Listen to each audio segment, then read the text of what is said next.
안녕하세요. 오늘도 사연살롱을 찾아주셔서 감사합니다. 저는 50대인 두 아이의 엄마입니다. 30대 초반에 첫 결혼을 하고 1년도 되지 않아 남편의 바람기 때문에 이혼을 했어요. 그리고 친정의 도움으로 빌딩가에서 샌드위치와 커피를 파는 가게를 열었죠. 샌드위치 빵을 살짝 구워서 따뜻하게 만들고 마요네즈 대신 잼을 바르자 반응이 좋았어요. 회사원들이 아침이나 점심으로 많이 사가면서 가게는 안정적으로 운영이 되기 시작했고요. 그러다가 남편을 만나게 됐네요. 남편은 아들, 딸, 남매를 혼자 키우고 있었어요. 저희 가게는 회사원들이 퇴근할 때면 끝내곤 했는데 어느 날 그 사람이 와서 죄송한데 제가 퇴근할 때 가져갈 수 있게 샌드위치를 좀 만들어 주실 수 있을까요? 저희 애들이 여기 샌드위치를 먹어보고는 자꾸 사다 달라고 해서요. 라며 부탁을 하더군요. 저는 미리 계산을 해주시면 원하는 만큼 만들어 드리겠다고 했고 남편은 고맙다고 인사를 했어요. 그 후로도 남편은 종종 샌드위치를 사갔어요. 제가 밥이나 간식을 챙기는 게 힘들 때가 많았는데 덕분에 요즘 많이 편해졌습니다. 라며 인사하길래 혼자서 아이들 키우느라 고생이 많으시네요. 라고 하자 고생은 애들이 더 심하죠. 너무 어릴 때 엄마랑 떨어져서요. 저라도 잘해야지 하면서 노력은 하는데 그게 부족할 때가 많겠죠. 그런 아빠라면 애들도 그 마음 다 알 거예요. 부인하고는 이혼하신 건가요? 라고 조심스럽게 물었어요. 네, 이런저런 사정이 있어서 한두 살짜리 놓고 그렇게 나갈 수밖에 없었던 거, 그 심정도 이해는 합니다. 라길래 저도 모르게 이렇게 성실하고 좋으신데 왜 그랬을까요? 전 남편이 하도 바람을 피워서 이혼했거든요. 라고 제 얘기를 하고 말았죠. 그러면서 저와 남편은 점점 가까워졌고 저는 종종 샌드위치 말고도 아이들 먹을 과일과 견과류 간식을 만들어서 싸서 같이 보내주곤 했어요. 그러자 아이들이 저를 찾아오기 시작했고 저와 아이들은 곧바로 친해졌습니다. 이제 초등학교 1학년, 2학년인 애들이 자꾸 아빠 회사가 있는 동네까지 오는 게 딱하고 위험하게 느껴져서 제가 애들 학교 앞으로 찾아가기 시작했죠. 그래서인지 아이들은 언젠가부터 아줌마, 우리 엄마 하면 안 돼요? 우리랑 같이 살아요. 라며 저를 조르기 시작했어요. 그 말에 남편은 저한테 굉장히 미안해했죠. 애들이 철이 없어서 그렇습니다. 엄마가 많이 그리웠나 봐요. 죄송합니다. 전 괜찮아요. 애들이 너무 착하고 예뻐요. 저는 내심 이 남자가 결혼하자고 해주면 좋겠다 싶었는데 남편은 굉장히 조심스러워했어요. 그게 남편 가족들이 극성을 넘어 사람을 괴롭히는 수준이어서라고 고백하더군요. 내가 애들 친엄마 나간 거 이해한다고 그랬잖아. 나도 견디기 힘든 사람들이야. 그러니 그 사람을 탓할 수만은 없고 당신도 상처받고 힘들어할 게 벌써 눈에 보인다고. 그럼 우리 좀 먼 데로 가서 살면 어떨까? 애들도 날 좋아하는 것도 있지만 나도 당신이랑 애들이 좋아. 이런 내 말에 남편은 용기를 냈고 얼마 후 저희는 재혼을 하게 됐네요. 조촐하게 식사를 하며 결혼식을 대신했는데 남편은 자기 집 식구들을 부르지 않고 친구들을 불러 자리를 채웠어요. 그만큼 남편도 자기 가족에 대한 상처가 컸던 거죠. 그리고 시어머니는 남편의 친모가 아니라더군요. 신우도 어머니가 데려온 딸이고요. 아버지가 돌아가시고 두 사람과 연락을 안 하는 것도 이해는 됐어요. 친어머니여도 자기 아내한테 심하게 하면 힘들 텐데 계모와 이복동생이 그러니 오죽했을까 싶었어요. 애들 친엄마가 공부 잘하고 똑똑한 사람이었는데 친정이 가난했거든. 그걸 가지고 얼마나 무시하고 매일같이 집에 쳐들어와서 사람을 괴롭혔는지 나도 나중에 알았어. 그러면서 제게 내가 당신만큼은 절대 괴롭히지 못하게 할게. 나와 함께 해줘서 고마워. 라고 약속을 했습니다. 하지만 그 약속도 무색하게 시어머니와 신우는 저희 집을 찾아낸 거죠. 처음 본 시어머니와 신우는 정말 콧대가 하늘을 찌를 것처럼 도도해 보였어요. 화려한 옷차림에 화장도 그렇고 몸에 입고 걸친 것 모두 명품이더군요. 신우는 제가 내놓은 찻잔이 싸구려라서 차를 못 마시겠다고 하고, 시어머니는 대뜸 안방에 들어가 장을 열더니 제가 가져온 이불 세트를 거실 바닥에 던지며 버리라더군요. 너는 우리 집을 뭘로 보고 이딴 걸 가져온 거냐? 시대가 안 부르고 니들끼리 사는 거라고 아무렇게나 막 했나 본데, 수용이 아버지가 살아있었으면 지금 종합병원 원장 됐을 사람이야. 우리 집안이 이런 집안인데 감히 네가 이런 걸로 때우려고 들어? 라고 했고, 신우는 냉장고 안에서 과일을 꺼내 들고, 어머, 좋은 건 지들만 먹으려고 깊숙한 데 감춰둔 거 봐. 엄마, 얘 눈속임 하는 걸 수 있으니까 거기 서랍장 다 열어봐. 라며 안방으로 쳐들어와서 화장대며 보석함을 죄다 들쑤셨어요. 그리고는 남편이 결혼기념으로 해준 목걸이 반지 세트를 챙기길래 제가 나서서 그건 애들 아빠가 저한테 준 선물이에요. 라고 하자 신우가 근데 넌 왜 우리한테 선물 안 해? 너 수영이 그 회사 상무인 거 알고 접근한 거지? 그래놓고 어디서 날로 들어와서 등골 빼먹고 살려고 들어? 라며 말도 안 되는 소리를 하며 난리를 쳤어요. 결국 시어머니는 네 선물 되찾고 싶으면 우리 한복하고 밍크코트 진주 목걸이, 귀걸이 이렇게 세트로 해서 가지고 찾아와. 안 그러면 국물도 없어. 저는 때마침 딸아이가 집에 왔길래 아이를 보호하려고 알겠다며 두 사람을 얼른 돌려보냈어요. 그런데 그날 다른 때보다 훨씬 늦게 온 남편이 시어머니와 신우가 가져갔던 결혼 선물들을 가지고 왔더군요. 이걸 당신이 어떻게 시댁에 갔었어? 어떻게 알고? 했더니 딸아이가 집에 온 할머니와 고모를 보고 아빠한테 전화를 했다는 거예요. 애들이 어려도 알 건 다 알아서 할머니랑 고모가 엄마 괴롭힌다고 울고불고 하더라고. 당신 그런 일 있었으면 나한테 전화를 했었어야지. 그걸 왜 꼼짝없이 당하고만 있어. 나는 당신이 그런 거 다 참다가 떠날까봐 그게 더 두려워. 미안. 나는 어쨌든 시어머니랑 신우한테 인사도 못했었으니까 차라도 대접하고 보내려고 했던 건데 정말 그럴 줄은 몰랐어. 내가 괜히 지민이 지성이 걱정시켰네. 다음부터는 내가 처신 잘할게. 라고 했고 남편은 다음 날로 집을 내놓고 이사갈 곳을 알아봤어요. 저희 가족은 시댁에서 쳐들어오고 한 달도 안 돼서 수도권 막 개발한 곳으로 이사를 갔어요. 남편은 몇 번이고 찾아오려는 어머니와 신우를 막았고 집 앞까지 찾아와서 제가 남편과 시댁을 이간질했다며 난리를 쳤을 때는 경찰에 신고한 적도 있었어요. 그래도 당신 어머니하고 누난데 신고해도 괜찮아? 집안 물건 다 들쑤셔놓고 지들이 가져가고 싶은 거 가져가고 그런 일 또 당하고 싶어?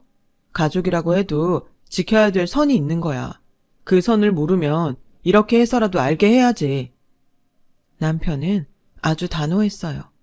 그러자 시어머니와 신우는 점점 전화도 하지 않았고 집에 찾아와 난동을 부리는 일도 없어졌어요. 그렇게 10년 가까이 지냈던 것 같네요. 남편과 저 그리고 아이들은 평온하게 잘 지냈어요. 그런데 남편이 조금씩 아프기 시작하더군요. 자주 피곤하다고 하고 몸무게도 쑥 빠지더니 급기야 회사에서 탈진해서 쓰러져 병원에 실려가는 일이 생겼어요. 연락을 받고 응급실로 달려간 저는 의사에게서 정밀검사를 받아야 한다는 말을 들었어요. 나쁜 병이면 어쩌나 마음을 졸이는 제게 남편은 별일 아닐 거라고 걱정 말라고 했지만 검사 결과는 위암 말기였어요. 정말 마른 하늘의 날벼락이었죠. 이제야 행복하게 사나보다 했는데 남편이 암에 걸렸으니까요. 나을 수 있다는 희망을 가져보려고 애를 썼지만 남편의 상태는 갈수록 나빠져 가기만 했어요. 저는 돌아가신 시아버지와 알던 분들에게 부탁을 해서 그 분야에서 소문난 암 전문의를 다시 만나 진찰을 받고 검사를 했어요. 하지만 새로운 항암 치료를 해보려고 할 때 남편은 세상을 떠났어요. 남편의 영정사진을 앞에 두고 혹시라도 내 노력이 부족했던 건 아닌가 몇 번이고 지난 날들을 돌이켜봤어요. 좀 더 잘할 걸, 좀 더 애써볼 걸 하는 마음만 남았고 모든 게 후회스럽고 애통했어요. 아이들을 끌어안고 울고만 있는데 시어머니와 신우가 들이닥쳤어요. 두 사람은 검은 옷을 입고 오긴 했지만 손톱에 바른 매니큐어는 그대로였어요.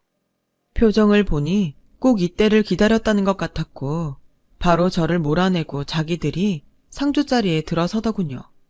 그리고 문상객들도 다 있는 데서 한다는 말이 수용이 회사에서 돈은 얼마나 나온대니? 그것까지 네가 갖겠다고 나서는 건 아니겠지? 너한텐 이미 니들이 살던 집이 있잖아. 그거 없으면 너 갈 곳도 없을 테니 그건 놔두마. 라는 거였습니다. 마치 선심이라도 쓰는 것처럼 말이죠. 그게 무슨 말씀이세요? 고인 앞에 꽃 한 송이 놓기도 전에 돈 얘기부터 하시는 거예요? 아무리 친어머니 친누나가 아니었다고 해도 너무하시네요 정말. 라고 하니 신우가 나서서 그러는 너는 애들 친엄마라도 되나 보다? 어따 대고 친엄마 친누나 아니라는 말을 들먹거려? 뭐 하나 내세울 것도 없는 게 수영이만 빨아먹었으니 애가 이렇게 허망하게 가버리지. 라고 하더니 그 자리에 주저앉아 땅을 치며 우는 신용을 하더군요. 아이고 저것이 내 동생 잡아먹었네. 시어머니는 제 멱살을 붙잡고 너 우리 아들 앞으로 된 통장만 해도 몇 개라던데 거기다가 주식도 있고 보험도 있고 그거 다 네가 갖겠다고 애들 붙잡고 생쇼하는 거잖아. 진짜 사람들 앞에서 망신당하기 전에 물러나는 게 좋을걸? 하는 거였어요. 그걸 본 제 친정 식구들이 시어머니와 신우하고 한바탕 싸웠고 저는 애들이 상처받을까 걱정되어 아이들을 데리고 밖으로 나갔어요. 그리고 어떻게 장례를 치렀는지 아직도 기억이 잘 나지 않네요. 심적으로나 신체적으로 너무 힘들었고 애들이 신경 쓰여서 시댁 식구들이 행패를 부리지 못하게 장례식장에 따로 얘기까지 해야 했죠. 겨우 납골당해 애들 아빠를 안치하고 집에 돌아오니 시어머니가 와 있었어요. 이제 제대로 얘기 좀 해보자. 너 수영이 앞으로 돼 있는 거 다 내놓고 이 집이라도 건지든가 아니면 이 집도 뺏기고 거지꼴로 쫓겨나든가 둘 중에 택해. 애들 집에 있어요. 꼭 이러셔야겠어요? 이제 막 아빠 보내고 온 애들 앞에서 이게 무슨 짓입니까? 애들 되게 생각하는 척한다. 너 내가 수영이 친엄마가 아니라서 이런다며. 그럼 너는 뭐니? 너도 애들 친엄마 아니잖아. 너야말로 수영이 돈 때문에 이러는 거면서 누구 보고 큰 소리야? 그러자 방에 있던 아들이 나와서 진짜 이게 뭐예요? 할머니가 뭔데 우리 집에 와서 맨날 엄마 괴롭히고 말도 안 되는 소리만 하는데요. 할머니는 언제 우리 생일이라고 전화라도 한 통 해보셨어요? 진짜 무슨 할머니가 이래? 라며 소리를 질렀고 시어머니는 너 아주 애들 교육 잘 시켰다. 저기 어디서 어른들 얘기하는데 나와서 싸가지 없이 고래고래 소리나 지르고 아주 집안꼴 잘 돌아간다. 라고 더 크게 악을 썼습니다. 저는 딸아이까지 나오려는 걸 막고 아들은 달랬어요. 애들을 위해서라도 이런 소동은 끝내야겠다는 생각이 들어서 알았으니까 이제 좀 돌아가세요. 애들 앞에서 먼저 시작한 건 어머니시잖아요. 제가 하라는 대로 할 테니까 제발 가세요. 시어머니는 그 한마디라도 들은 게 안심이 됐는지 돌아가더군요. 저는 혼자 안방으로 들어가서 숨을 죽인 채 한참을 울었어요. 남편이 떠난 걸 슬퍼할 새도 없이 쳐들어오는 사람들이라니. 생전에 남편이 길을 쓰고 그 사람들과 거리를 두려던 이유를 그제야 절실히 깨달았던 거죠. 저는 일단 달라는 대로 해줘야지 이 난리에서 벗어나겠구나 싶었어요. 먹고 사는 건 어떻게든 되겠지 라고 생각했죠. 제가 나가서 식당 설거지라도 하면 되는 거 아니겠어요? 저는 애들과 평화롭게 살 수만 있다면 뭐든 할 수 있었어요. 그런 마음으로 남편 물건을 하나 둘 정리하기 시작했어요. 안방에서 남편이 입던 옷들을 박스에 넣는데 눈물이 쏟아지더군요. 하나하나 남편 손때가 묻은 물건들을 볼 때마다 눈물이 흘렀지만 마냥 울고만 있을 수는 없어서 서둘러 남편 서재로 갔어요. 남편 책상 서랍에서 물건들을 꺼내는데 두툼한 서류 봉투에 민경이에게 라고 제 이름을 써놓은 게 보였어요. 봉투 안에는 제 앞으로 남긴 편지가 있었어요. 당신이 나 없으면 어떻게 할지 벌써 다 보이는 것 같아. 절대로 어머니 누나한테 아무것도 뺏기면 안 돼. 내가 여기 남긴 번호로 전화해. 그 사람들은 생각 못했을 사람이고 당신 도와주기로 나랑 얘기 다 됐어. 저는 날이 밝자 바로 그 전화번호로 연락을 했어요. 혹시 홍선미 씨 되시나요? 김민경 씨죠? 제가 전화번호 저장해 놨어요. 그쪽에서는 제 전화를 받고 바로 저인 걸 알더군요. 약속 시간을 정하고 만나러 갔더니 홍선미라는 사람은 변호사였어요. 그 사람은 제 앞에 변호사 명함을 내놓으며 제가 보육원에서부터 임수용 아저씨한테 후원을 받아서 변호사가 됐거든요. 저는 지금 대형 로펌에서 일하고 있고 고인 생전에 정식으로 의뢰를 받았어요. 남편은 암 선고를 받고 저와 애들이 걱정됐고 믿을 만한 변호사를 수소문하다가 K대에 법대를 갔던 선미 씨가 로펌에서 일하는 걸 알게 됐다고 해요. 아저씨 덕분에 대학도 편하게 다니고 로펌에서도 괜찮은 변호사로 일하게 됐는데 이렇게라도 제가 도움이 될 수 있다니 저도 마음이 좀 가벼워지는 것 같아요. 저는 시댁에서 애들을 데려갈까봐 걱정이 돼서 혹시 지민이랑 지성이는 어떻게 될까요? 라고 하자 김민경 씨 절대 이 사람들한테 지면 안 돼요. 그건 먼저 간 아저씨도 정말 원하지 않는 거였어요. 너무 괴롭히니까 지금 다 내주면 애들하고 편히 살 것 같죠? 아닙니다. 나중에 또 와서 무슨 수를 써서라도 살고 있던 집까지 뺏어갈 거예요. 그러고도 남죠. 세상이 그래요. 정신 바짝 차리셔야 돼요. 그리고 돈이 있어야 애들 마음껏 누리게 해주죠. 돈이 전부가 아니라고 하지만 애들 양육비 무시 못하는 거 아시잖아요. 이제 곧 애들 대학 갈 텐데 어떡하려고요. 애들이 아무리 벌어서 다닌다고 해도 그 돈을 다 어떻게 감당해요. 이렇게 뺏길까봐 아저씨가 저한테까지 온 거 생각해서라도 마음 단단히 먹어야 돼요. 라고 하더군요. 선미 씨는 녹음기가 내장된 펜을 제게 주면서 시어머니와 시누이를 만날 때 꼭 옷 같은 데 꽂고 있으라고 했습니다. 저는 시키는 대로 했죠. 시어머니와 시누가 제게 하는 폭언을 그대로 다 녹음해 두었습니다. 네가 남의 아들 뺏어가서 딱 달라붙어서 빼먹은 만큼 내놔. 넌 이 집에서 아무 권리도 없어. 우리가 안 간 결혼이 그게 무슨 결혼이야?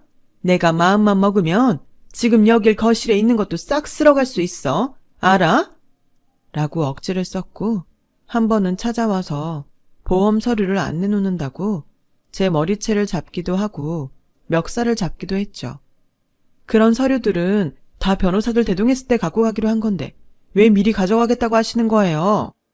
이게 진짜 못 살아서 배운 것도 없나? 어른들한테 꼬박꼬박 말대꾸나 하고? 라며 신우가 제 머리를 흔들더군요. 게다가 처음에는 애들을 키운다더니 시어머니 말이 달라졌어요. 애들 싸가지 없는 거 보니까 너랑 똑같더라. 우리가 데려간다고 인간 될 것 같지도 않으니까 네가 끼고 잘 살아봐. 라며 모욕적인 말도 막 하더군요. 그리고 양쪽의 변호사와 함께 만나는 날이 됐어요. 시어머니 신우는 저와 같이 있는 선미 씨를 보더니 무시하듯 비웃으면서 콧방귀를 끼더라고요. 저런 어린 여자가 무슨 변호사라고? 그러자 선미 씨는 이런 식으로 하시면 저 진행 못 시킵니다. 의뢰인 단속 좀 잘하시죠? 라며 상대 변호사에게 딱딱하게 말했고 시어머니 변호사는 이러면 좋을 게 하나도 없다며 막말이나 폭언은 하지 말라고 설득을 하느라 바빴어요. 선미 씨가 이름 있는 대형 로펌 변호사이고 남편이 생전에 직접 의뢰를 했다고 하니 시어머니와 신우 안색이 점점 나빠지더군요. 선미 씨는 서류를 내밀며 이건 임수용 씨가 생전에 제게 남긴 유언장과 제게 모든 절차를 맡긴다는 위임장입니다. 둘 다 공증 받은 거고요. 여기 보시면 임수용 씨 재산을 모두 지금 부인인 김민경 씨에게 남긴다고 다 되어 있죠? 여기서 임수용 씨 계모이신 박희자 씨와 이복 누나 임영옥 씨에게 가는 건 아무것도 없습니다. 선미 씨가 또박또박 설명을 하니 그쪽 변호사는 난감한 표정을 지었어요. 그리고 시어머니한테 이건 소송해도 피곤하기만 하고 돈도 못 받을 확률이 아주 높다며 포기하도록 유도하더라고요. 하지만 그냥 물러날 두 사람이 아니었죠. 이게 다 저 여자한테 휘둘려서 그런 거예요. 이대로 다 뺏기면 우리 아들 하늘에서 원통에서 통곡할 거라고요. 라는 시어머니 앞에 제가 병원 진단서와 녹음기를 내놓았어요. 어머니하고 형님이 저 붙들고 흔들고 쳐서 생긴 멍 때문에 병원에 가서 진단서 뗀 거예요. 그리고 이건 어머님이랑 형님이 제게 어떻게 했는지 다 녹음된 거고요. 제가 녹음기를 틀자 시어머니와 신우는 입을 딱 다물었어요. 시어머니 변호사는 인상을 쓰며 두 손 두 발 다 들고 가더군요. 저는 두 사람에게 앞으로 어머님이랑 형님 저한테 오셔서 말도 안 되는 소리하고 애들한테 모욕적인 말 하면 저 다 소송 걸 거예요. 그리고 애들하고 제가 입은 정신적 피해 보상까지 다 요구할 거라고요. 라고 하자 두 사람은 더 이상 아무 말도 하지 못하고 돌아갔네요. 변호사의 두 손을 꼭 붙들고 울먹이며 정말 고마워요. 변호사님 아니었으면 저 이렇게 할 수 없었을 거예요. 이걸 다 어떻게 갚아야 할지. 무슨 소리를 하시는 거예요. 이게 다 민경 씨가 잘 버텨서 지켜낸 거죠. 정말 잘해오셨고 용기 많이 내주셨어요. 아저씨도 하늘에서 기뻐하고 계실 거예요. 라며 눈시울을 붉히더군요. 그날 저는 제 남편이 원하는 대로 재산도 지키고 아이들에게 손끝도 못 대게 했다는 생각에 너무 뿌듯했어요. 하지만 시댁 식구들은 집요하더군요. 그 뒤로도 몇 번 집으로 찾아오고 애들 학교 앞까지 가서 난리를 피운 적도 있었죠. 니들이 엄마한테 속는 거야. 그 여자가 돈 다 꿀꺽하고 너네는 언제 봤냐는 듯이 손 털고 나갈 거라니까. 라며 악을 쓰는 신우에게 아들인 지성이가 폭력을 사용할 뻔했고 그것 때문에 경찰서에 있다고 연락이 왔어요. 저는 그 얘기를 듣고 당장 선미 씨한테 연락했죠. 경찰서에 먼저 달려가니 지성이가 보이더라고요. 그 모습을 보니 지성이가 안쓰럽고 정말 화가 머리 끝까지 나더라고요. 저 두 사람 제가 고소할게요. 우리 애들한테 자꾸 말도 안 되는 소리 하면서 정신적으로 피해 입힌 건 저 사람들이에요.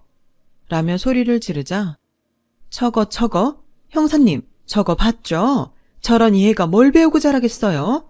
지 고모한테 손찌검이나 하려고 하는 저런 애는 버릇을 단단히 고쳐야 한다니까요. 이 난리를 치는데 선미 씨가 왔어요. 선미 씨는 상황을 정리하고 경찰에게 잘 설명을 하더라고요. 그리고 저한테 했던 폭력행위들을 근거로 가정폭력 범죄로 피해자 보호 신청을 하더군요. 그러면 저희한테 접근할 수 없다고요. 저희는 시댁과 완전히 인연을 끊고 잘 살고 있습니다. 애들도 다 대학을 가고 지금은 졸업해서 직장인이 되었네요. 저는 손재주가 좋은 걸 살려서 전통 공예를 배우고 공방에 나가고 있고요. 애들과 가끔씩 선미 씨도 만나며 그렇게 평온하게 살고 있습니다. 이 자리에 남편이 있다면 더할 나위 없이 좋겠지만 이게 다 남편이 만들어준 든든한 인연이니 매일 감사하며 살고 있습니다. 여보, 오늘따라 당신이 많이 보고 싶다. 아이들 잘 키우고 열심히 살다 당신 보러 갈게. 제 얘기 들어주신 분들 감사드리고요. 다들 평안하시고 행복하시길 바라겠습니다. 건강하세요. 여러분, 사연 댓글에 응원과 현명한 조언 부탁드려요. 좋아요와 구독은 저에게 큰 힘이 됩니다. 오늘도 좋은 일 가득하세요.